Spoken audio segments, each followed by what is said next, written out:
प्रवेश किए तो सबने अपनी अपनी दृष्टि से देखा, बातें नहीं, सबने अपनी अपनी दृष्टि से देखा कि जिनके रही भावना जैसी और प्रभु मूरत तिन देखी कैसी।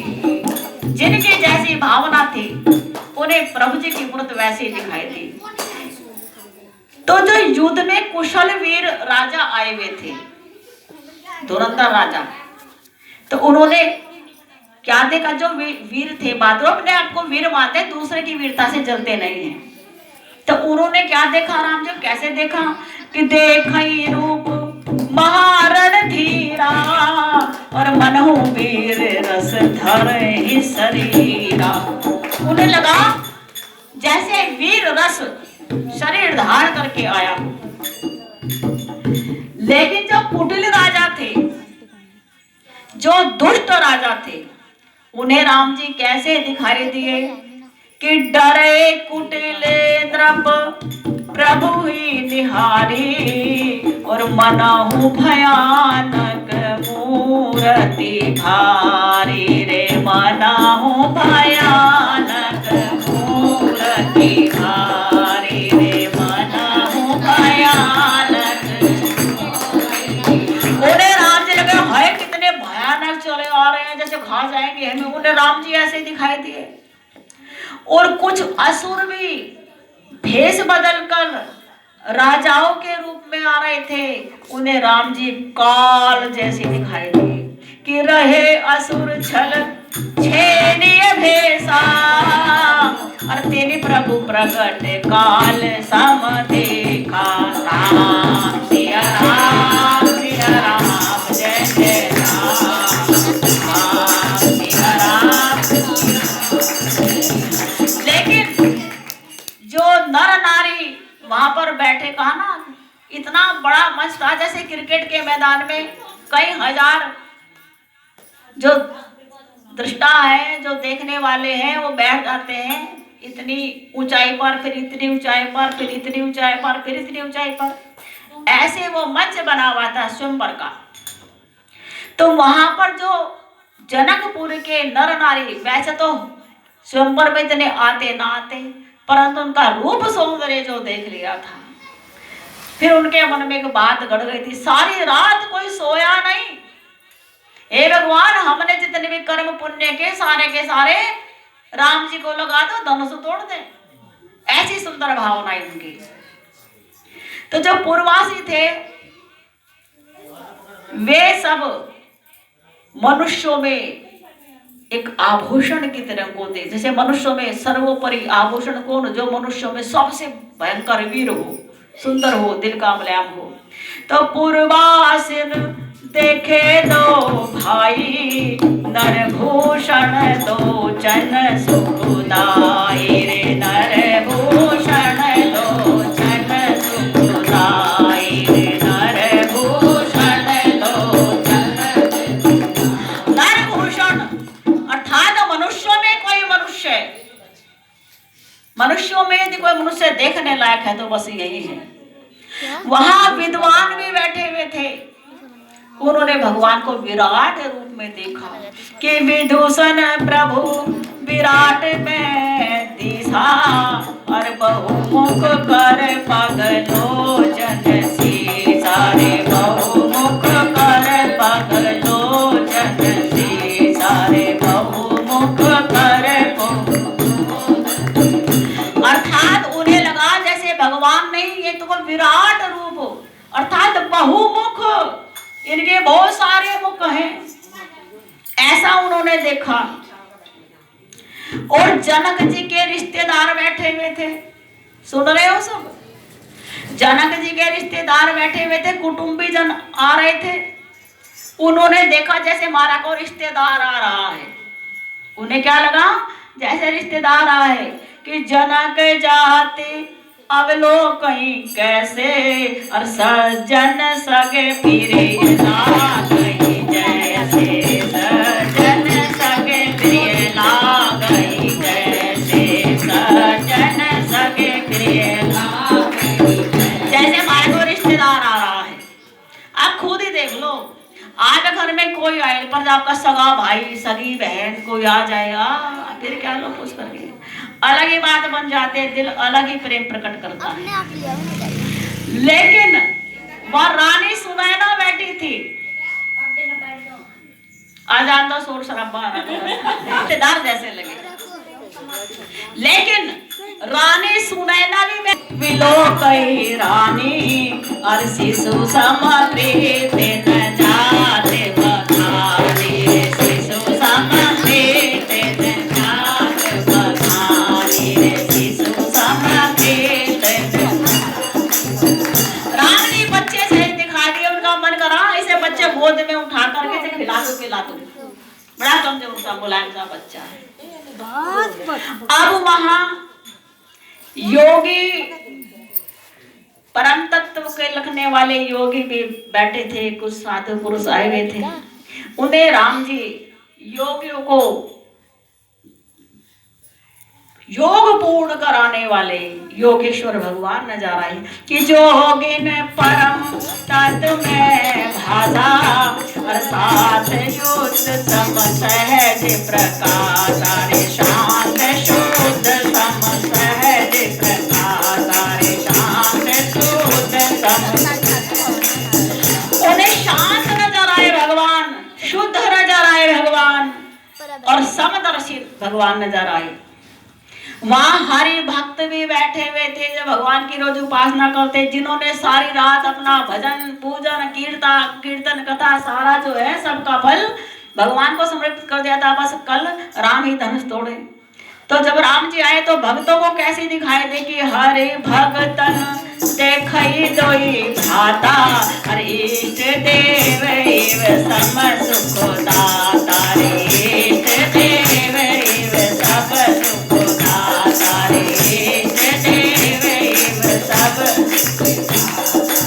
और सीता जी भी बैठी हुई थी, राज खाने का ऊपर ही राज प्रसाद बना हुआ था, चौबारे से ऐसे बने हुए थे, झाले लगे हुए थे, जरीदार पर्दे थे। सीता जी भी देख रही।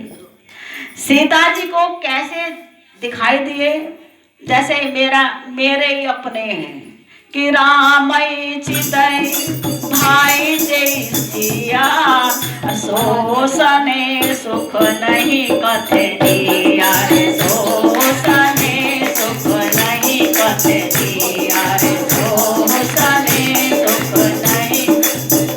राम जी ऐसे लगे ये कोई पराये नहीं है। जैसे लक्ष्मण जी ने कहा था भाई तू अपने आप को कलंकित मत मान, दुख मत मान कि सूर्यवंशी जो हमारे पुरखे क्या कहेंगे, पराई स्त्री में मन डाल लिया, चांद में सीता नजर आ रही, चिंता मत कर भाई, अगर उसमें तुम्हारा मन चला गया तो पराई भी नहीं है और कल पराई भी नहीं रहेगी। तो ऐसे राम जी में सीता जी का चित्त चला गया था। तो राम जी जब मंडप में पधारे एक मंडप में तो उन्हें लगा मेरे हैं ये, मेरे आ रहे हैं, ये उन्हें दिखाई दिया। फिर जनक जी उठे, मुनि के चरण पकड़े, विश्वामित्र के आशीष लिया, चारों तरफ देखा, रंगशाला दिखाई, वो धनुशाला दिखाई, दोनों भाई उनके संग में थे। एक बहुत ऊंचा आसन था उस मंडप में, सब मंचनते मंच एक और सुंदर विशद विशाल और मुनि समेत दो बंधु तह बैठा रे महिपाल सियावर राम जय जय राम मेरे प्रभु राम जय जय राम करो कल्याण जय जय राम मेरे भगवान जय जय राम। क्योंकि जब बगीचे में राम और लखन के पहली बार दर्शन किए थे तो विश्वामित्र से जनक जी ने कहा था कि जगत प्रकाश प्रकाशक रामो माया देश ज्ञान गुण धामो, क्या जो जगत को प्रकाश करने वाले हैं क्या ये वही धरती पर प्रकाश बिखेरने के लिए आए हुए हैं?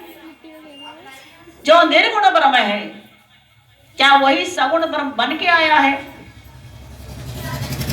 तो विश्वामित्र ने कहा था वचन तुम्हारा न होई अली का,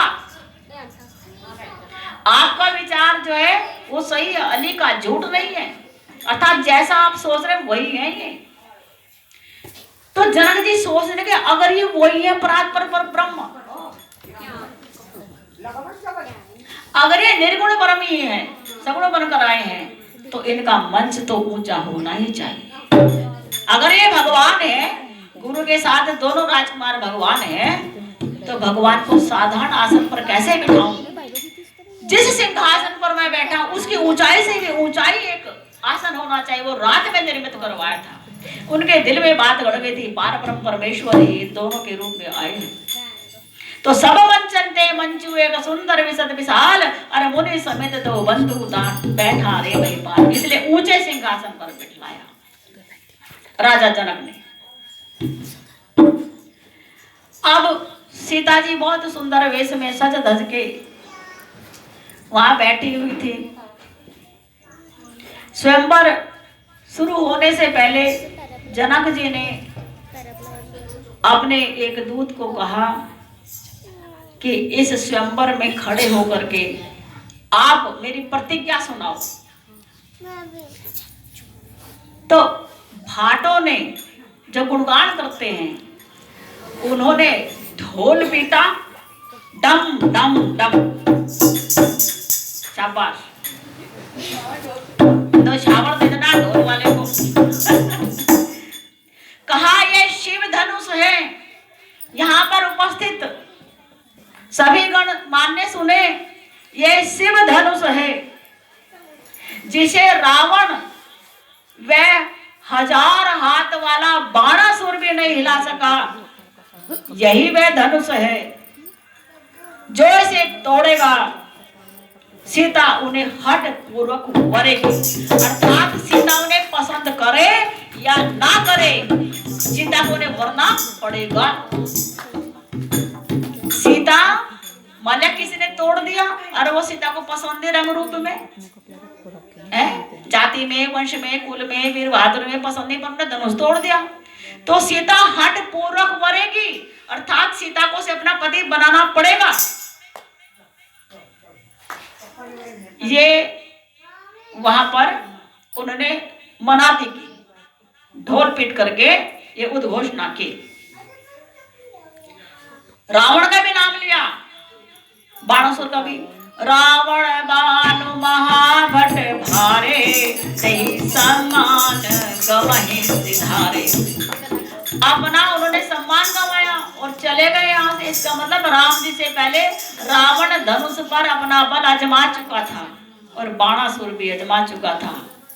उन्हें शर्म आई अपनी बहादुरी पर, इसलिए वहां से चले गए। और वहां पर भांति भांति के राजा लोग सब आए थे। तो राजा ने कर्म से किसी को नहीं बुलाया, सिर्फ ये कहा राजा ने खड़े होकर, आप सबने मनादी सुन ली। और मैं बेदनोते वालों से पूछा, आपने सबने मनादी सुनी? पता लग गया जो धनुष तोड़ेगा वही सीता का पति होगा। लेकिन मैं किसी को पहले नंबर पर, राजा जनक कह रहे हैं, अब खड़े होकर के, पहले तो 4 वो भाट और चारण खड़े हुए थे, अब मनाती हो गई, ढोल पीट करके उद्घोषणा हो गई। अब राजा जनक खुद खड़े और कहा, मैं किसी को आज्ञा भी नहीं दे रहा हूं कि तू पहले आ, तू पहले आ। जिसे अपने बल पर गर्व है वो आ जाए मैदान में। अब किसी किसी को तो बहुत अधिक घमंड था, अच्छा ले भाई, बाजू ऊपर चढ़ा चढ़ा के और आ रहे सीना तान के। और जब धनुष के पास गए, छुआ तो करंट सा लगा। कुछ लोग तो पछाड़ खा के बेहोश हो गए, कुछ लोग थम थम करते पृथ्वी को हिलाते चले। धनुष हिला नहीं, पसीना पोंछते बैठ गए। किसने हिलाते हिलाते खुद हिल गया। धनुष क्या हिला, खुद ही हिल गए, यूं करे यूं हिले।